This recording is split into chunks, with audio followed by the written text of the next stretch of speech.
धारणा शक्ति का तात्पर्य है कि आपके आंसुओं से उनके पद प्रक्षालित हो, अपने आप को पूर्ण विसर्जित करें, आपका हृदय गदगद हो, गला भर जाए, आपके रुंधे हुए गले से जो कुछ शब्द निकले, गुरुदेव शब्द भी निकले, तो भी अपने आप में पूर्णता ही होगी। ये पूर्णता की प्रक्रिया आप में जब आएगी, उसी को धारणा शक्ति कहते हैं। धारणा शक्ति का तात्पर्य है कि आप में हर क्षण ये इच्छा हो कि मैं दौड़ के गुरु के पास जाऊं।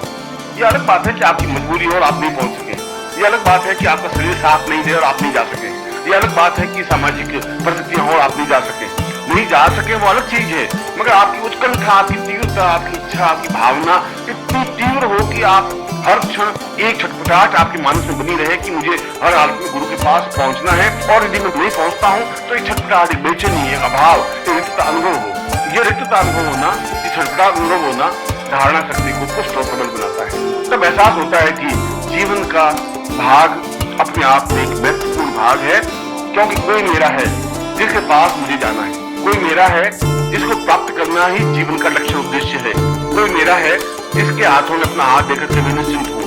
कोई ऐसा व्यक्तित्व है जिसके चरणों में बैठने से असीम सुख की अनुभूति होती है, कोई व्यक्तित्व ऐसा है जिसके पास बैठ करके अपने दुख और दर्द को पूरी तरह से मैं कह सकता हूँ और कह देता हूँ, अपने आप को हल्का कर लेता हूँ, अपने मन का बोझ दूर कर लेता हूँ, अपने आप को पूर्ण रूप से विसर्जित कर देता हूँ, क्योंकि जो कुछ मेरा तर्क और कुतर्क हुआ, जो कुछ विचार हुआ, वह मैंने उनके सामने व्यक्त कर दिया, मगर उसके साथ आपके प्राणों के संबंध भी बनने चाहिए, देह संबंध नहीं। देह संबंध तो एक सामान्य व्यक्तियों के साथ ही बन जाते हैं, पत्नी के साथ ही बन जाते हैं, पुत्र के साथ ही बन जाते हैं। हम हर समय चिंता भी रखते हैं कि अगर पुत्र बाहर गया है तो सब कुछ वापस लौटे। हम इस बात की भी चिंता रखते हैं कि उसकी तबीयत ठीक रहे, स्वास्थ्य ठीक रहे। यह देह का संबंध है। देह का संबंध गुरु के साथ होना कोई बहुत बड़ी बात नहीं है। प्राण का संबंध हो, और प्राण के संबंध का तात्पर्य है कि आप हजारों मील दूर बैठे हो और यहाँ गुरु के पांव में कांटा चुभे और दर्द आपको एहसास हो, तो समझना चाहिए कि प्राण का संबंध है। यदि वहाँ गुरु की तबीयत ठीक नहीं है और आपका जी बड़ा बेचैन होता हो, बड़ी एक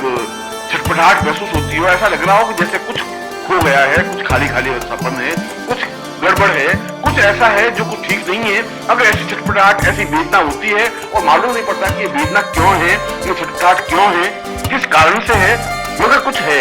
इतना दूर हजारों मील दूर बैठ करके ये जो संबंध और साहचर्य बन जाना कि वहां अगर बुखार है गुरु को और आपको छटपटाहट होती है, वहां गुरु को परेशानी है और आपकी भूख और नींद समाप्त हो जाती है, आपको छटपटाहट और बेचैनी अनुभव होती है, आपके मन में हर समय उत्कंठा और आकांक्षा रहती है कि मेरे जीवन का भाग है कि मैं गुरु के पास पहुंचूं,